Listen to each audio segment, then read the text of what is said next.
Namaku Laila, terlahir dari keluarga yang kurang mampu. Kini, aku duduk di bangku sekolah menengah atas. Ya, bisa kalian lihat keseharianku.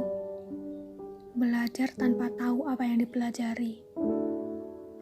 Di tengah situasi pandemi seperti ini, aku hanya bisa membaca buku usangku. Memang, aku tak seperti teman-temanku yang lain yang bisa belajar daring lewat HP ataupun laptop. Karena keluargaku tak mampu membeli itu. Aku hanya bisa berdoa dan berusaha semampuku belajar sendiri di rumah, tanpa bimbingan dari guru. Nah, ini temanku, namanya Seruni.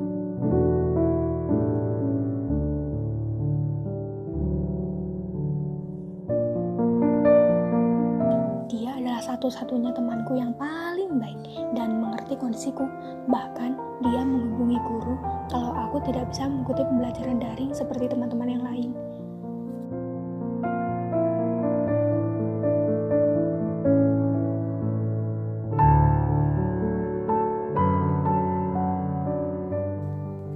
Dan ternyata dia mengusulkan kepada guru agar aku difasilitasi oleh sekolah, agar aku bisa mengikuti pembelajaran daring seperti teman-teman yang lain.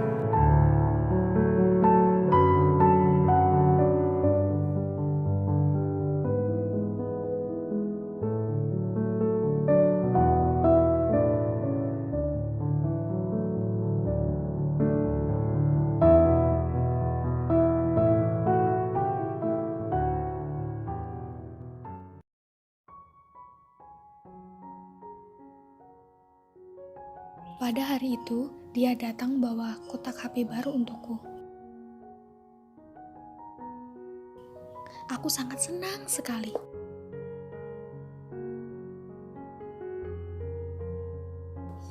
Dan akhirnya pun, aku bisa bersekolah dari rumah dengan mudah seperti sekarang. Terima kasih Seruni, terima kasih guru, karena kau telah membantuku. Dan saat ini, aku pun sangat bersemangat untuk bersekolah daring dari rumah. Bismillahirrahmanirrahim. Assalamualaikum warahmatullahi wabarakatuh. Anak-anakku, semoga kita senantiasa diberi kesehatan oleh Allah SWT.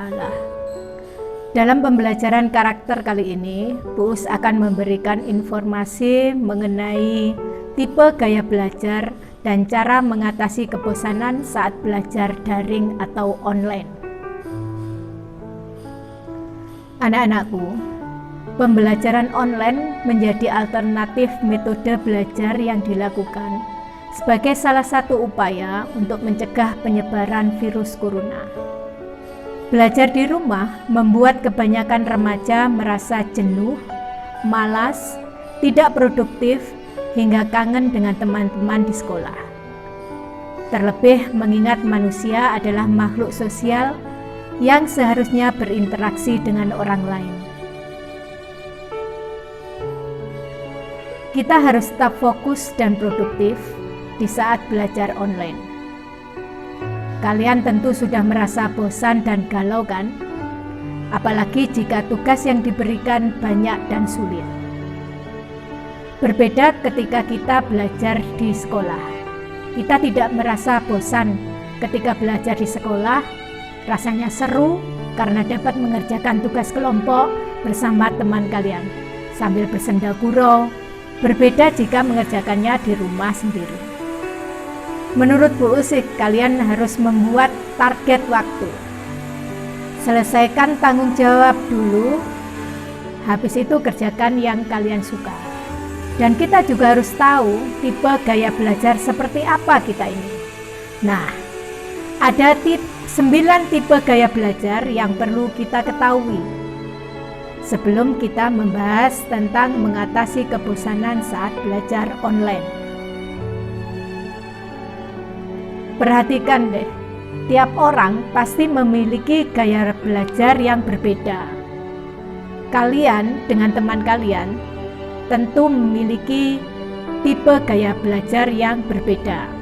Nah, ada 9 tipe gaya belajar yang harus kita ketahui. Yang pertama adalah gaya belajar visual. yang ciri-cirinya suka membaca buku. Biasanya lebih suka berkomunikasi secara tertulis. Weh, lagi ngapain nih?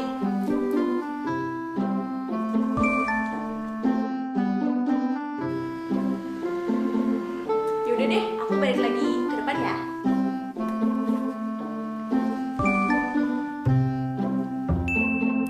Cenderung menyukai lukisan.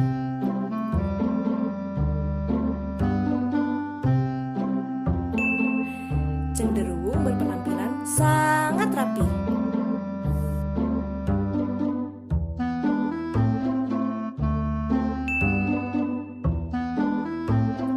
Biasanya punya tulisan yang bagus loh. Kalau kamu punya ciri-ciri kayak gitu, berikut tips belajar yang cocok buat kamu. Belajarlah menggunakan buku yang berilustrasi dan banyak warna. Tandai materi yang kamu anggap penting.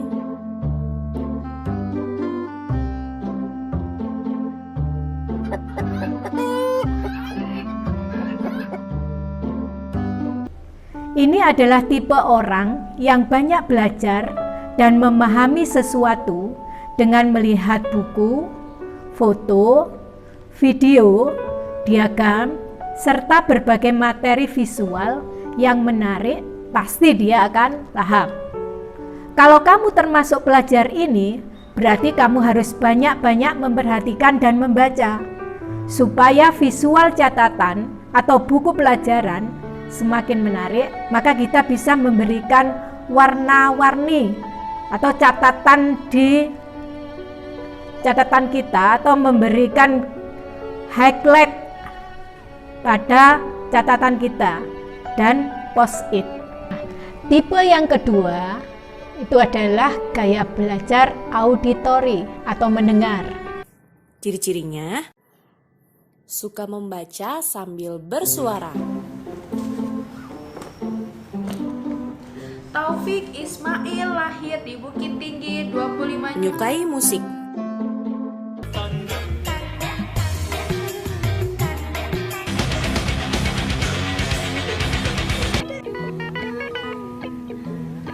Not talk too much, grab on my waist and put that body on me. Come on.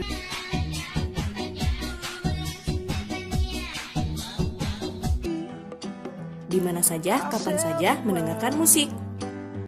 Lebih suka berkomunikasi melalui telepon. Vega lagi ngapain nih?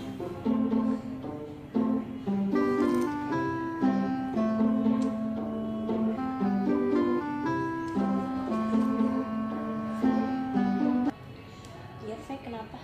Enggak, ini sih aku lagi ngerjain soal bahasa Inggris. Susah banget soalnya. Oke, yaudah aku balik lagi ke dalam ya kalau gitu. Oke. Fasih dalam berbicara. Efek nomor 15 tuh gimana sih caranya? Nah ini nih, kamu tuh harus baca dulu nih paragraf 1, 2, 3, 4-nya. Terus kamu jangan sampai kamu kelewatan deh pokoknya kalimat-kalimatnya. Bola matanya bergerak ke kanan dan ke kiri saat berpikir. Efek nomor 15 aku masih nggak ngerti nih. Nanti malam janjian yuk kita belajar bareng. Bisa nggak? Kalau kamu termasuk orang yang mudah mengingat ucapan orang lain dengan penjelasan verbal, maka kamu termasuk tipe auditori. Kamu bisa menangkap pelajaran dengan menyimak penjelasan guru di kelas, atau kamu bisa mendengar rekaman suara yang membahas materi pelajaran. Tipe gaya belajar yang ketiga adalah kinestetik. Ketahui ciri-cirinya berikut ini. Yang pertama, suka berolahraga. Biasanya kamu suka beberapa kegiatan olahraga sekaligus dan rajin menjalankannya. 2, tidak bisa diam. Orang kinestetik biasanya cenderung aktif dan susah untuk disuruh diam. Terjadinya infiltrasi ya, Anda dapat menyebabkan Vega. Yang ketiga, tulisannya kurang bagus. Seringnya sih orang kinestetik memiliki tulisan yang agak sulit dibaca. Fek, pinjam catatan kamu yang tadi dong. Tulisan kamu, ini apa ya bacanya? Yang berikutnya, pandai meniru mimik muka orang lain. Orang kinestetik biasanya unik dan punya kemampuan untuk menirukan mimik muka seperti ini.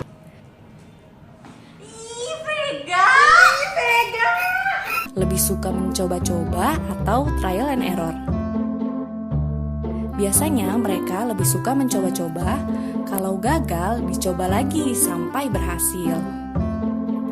Tempo bicaranya lambat. Orang kinestetik kalau ngomong itu biasanya lambat. Fek, karnivora tuh apa sih?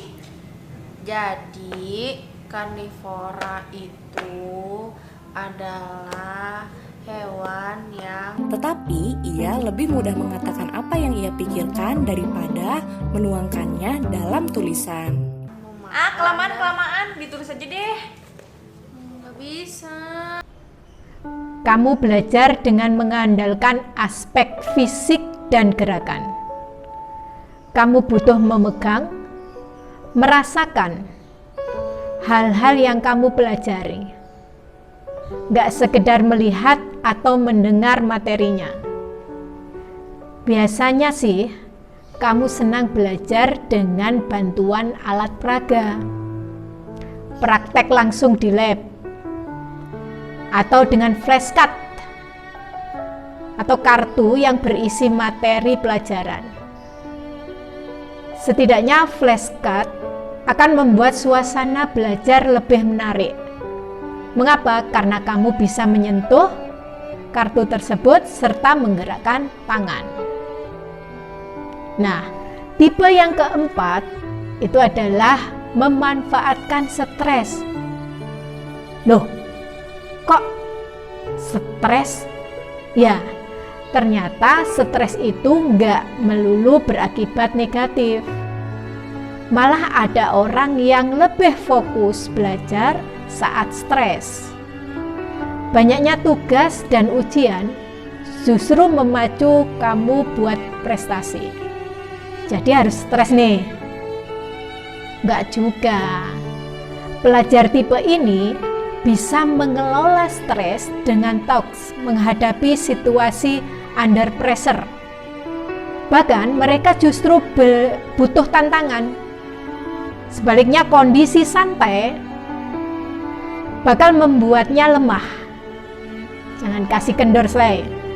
Trik untuk pelajar tipe ini adalah pasang target supaya selalu terpacu untuk memenuhinya.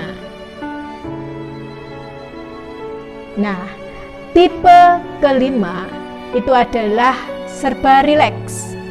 Kalau ini kebalikan dengan tipe sebelumnya. Pelajar tipe ini malah bisa perform dengan baik saat merasa nyaman dan santai. Jadi dia harus membangun suasana yang rileks untuk belajar. Kalau kamu termasuk pelajar ini, jangan gampang ngedrop oleh situasi yang bikin tegang ya. Kamu harus menenangkan diri supaya bisa tetap rileks dan konsen belajar. Olahraga, aromaterapi, camilan sehat, itu bisa membantu membangun suasana jadi lebih menyenangkan. Tipe gaya belajar ke-6 itu adalah dengan menulis.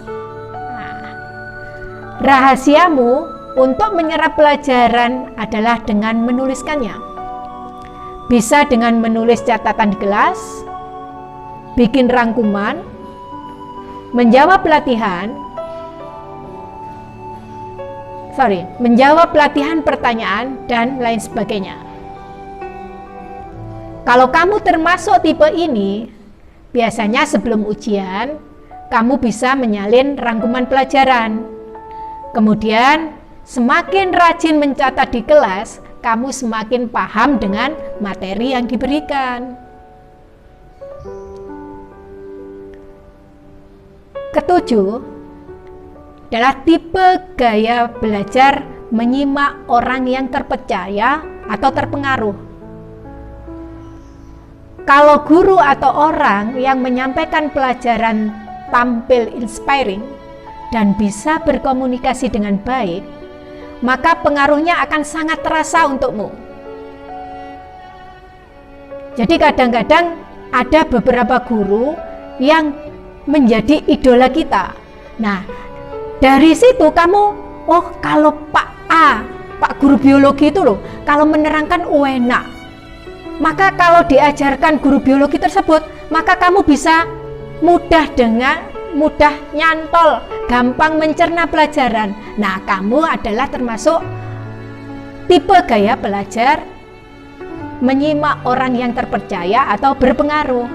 Nah, proses belajarmu ini akan efektif jika menyimak orang yang kompeten atau berpengaruh. Alhasil, kamu perlu mencari guru atau pembimbing yang benar-benar kamu sukai, serta dapat menerangkan dengan baik dan jelas. Nah, kalau kita sudah tahu tipe gaya belajar, maka kita bisa belajar online ini dengan cara yang menyenangkan. Terus ada tips belajar online di rumah dengan cara yang menyenangkan. Yang pertama adalah membuat kelompok kecil. Nah, salah satu penyebab mengapa kita merasa bosan belajar di rumah karena kamu tidak bisa bertemu dengan teman-teman kamu. Nah, untuk mengatasi rasa bosan ini, ada baiknya kamu membuat kelompok kecil bersama teman-teman kamu. Tidak perlu banyak-banyak, cukup 2 orang saja. Nah, pilih teman kamu yang dekat dengan tempat tinggal kamu, ajak untuk belajar bersama. Selain bisa saling membantu, kelompok belajar ini juga bisa membangkitkan mood dan motivasi belajar kamu loh. Interaksi bersama teman-teman kamu juga bisa menjaga kesehatan mental lebih sehat dan bisa mengurangi rasa terisolasi selama belajar di rumah. Tips yang kedua itu adalah kita bisa mengganti suasana belajar. Kalau kita belajar dari rumah memiliki keuntungan tersendiri. Salah satunya adalah kamu bisa mengganti suasana belajar. Kamu bisa memilih. Kamu mau belajar di kamar, di ruang tamu, atau di taman. Nah, kalau kita bisa mengganti suasana belajar seperti itu, maka kita akan bisa mengatasi rasa bosan kita. Misalnya kalau selama ini kamu belajar di kamar atau di ruang keluarga, kamu bisa pindah belajar di teras atau halaman rumah kamu. Suasana halaman depan atau belakang yang terbuka mungkin bisa membuat kamu bisa menghirup udara yang lebih segar dan meningkatkan mood belajar kamu. Tumbuhan yang hijau yang ada di halaman depan atau belakang rumah juga bisa memanjakan mata kamu di saat mata kamu lelah melihat laptop atau HP. Nah, tips yang ketiga adalah lakukan aktivitas olahraga ringan. Salah satu dampak belajar dari rumah adalah kamu jadi jarang bergerak. Kalau biasanya kamu perlu jalan kaki untuk sampai ke sekolah, dan di sekolah juga kamu mesti berjalan ke kantin saat jam istirahat, kegiatan jalan kaki ini jarang kamu lakukan selama belajar dari rumah. Padahal, dengan melakukan gerakan olahraga ringan seperti jalan kaki atau berjalan santai, maka bisa membantu kamu dalam menjaga kesehatan tubuh kamu dan meningkatkan mood kamu. Makanya, saat kamu sudah merasa jenuh belajar, kamu bisa meluangkan waktu sejenak untuk melakukan aktivitas olahraga ringan, seperti jalan santai di rumah, keluar rumah.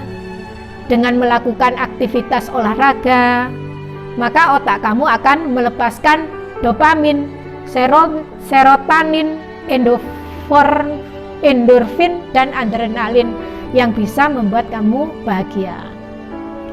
Jadi selain meluangkan waktu untuk melakukan olahraga ringan, saat kamu merasa jenuh belajar, maka kamu juga harus bisa meluangkan waktu untuk melakukan olahraga rutin.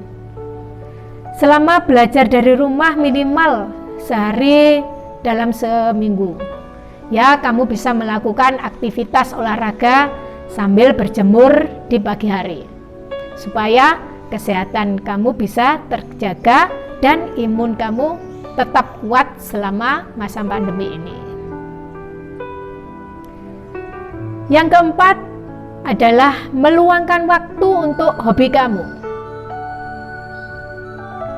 Melakukan hobi yang kamu sukai merupakan salah satu cara agar tidak bosan belajar di rumah.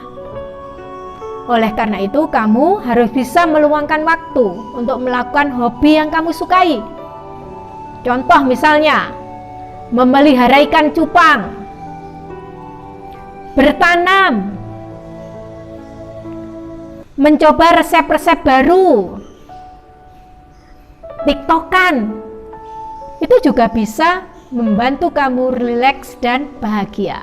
Kalau sudah bahagia, maka kekebalan tubuh kita akan meningkat. Nah, yang terakhir adalah jangan lupa protokol 5M.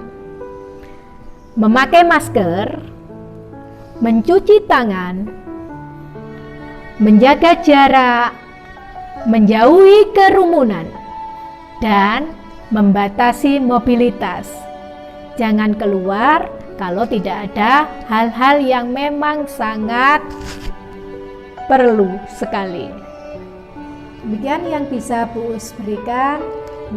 Mudah-mudahan bisa bermanfaat untuk kalian, dan mudah-mudahan kalian akan merasakan sedikit ilmu. Oh, ternyata kita bisa membuat kegiatan-kegiatan yang bermanfaat di rumah dan meningkatkan imun kita dengan cara melakukan hal-hal yang tadi Bu Us sampaikan.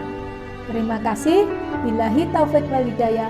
Wassalamualaikum warahmatullahi wabarakatuh.